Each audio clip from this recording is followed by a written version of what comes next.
Kia ora. My name's Tanea Heke.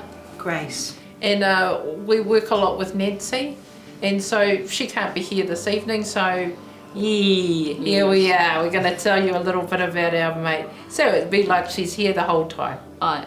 When she was 7 and 8, Koro George, their dad, loved watching classical movies in black and white on their TV, and Nan would always sneak in and watch them with him. And she would then copy and remember the way they talked and practice it. And so as soon as Mum and Dad went out, they'd all get up and set up the kitchen like a theatre and use the oven light as the mood lighting. Nancy practicing in the lounge these parts, doing these parts with these voices, and it all started for Nan in Dad's kitchen. The kaupapa, of course, has always been Māori, and the influence has always been her whānau. In what way? Well, Mum and Dad. Seeing her mum and dad both performing together, and it influenced the choices that she made later in life with her characters that she's played. When she first kind of started out, she got cast a lot as gang moles, so she started writing so she could choose other types of women to write about and to play.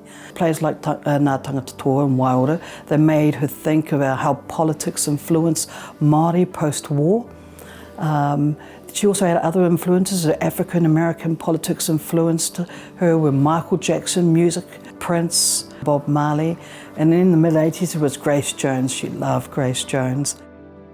In this latest work, which she premiered at the Te Tairāwhiti Arts Festival, Witi's Wāhine is a very beautiful play which takes the whakaaro of Witi's characters, the women from his plays, his books, his movies, and how she's curated his words and the new characters that have been created, and that they step off the page and onto the atamira.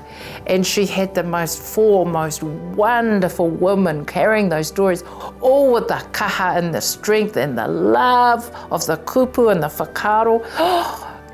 It's magnificent.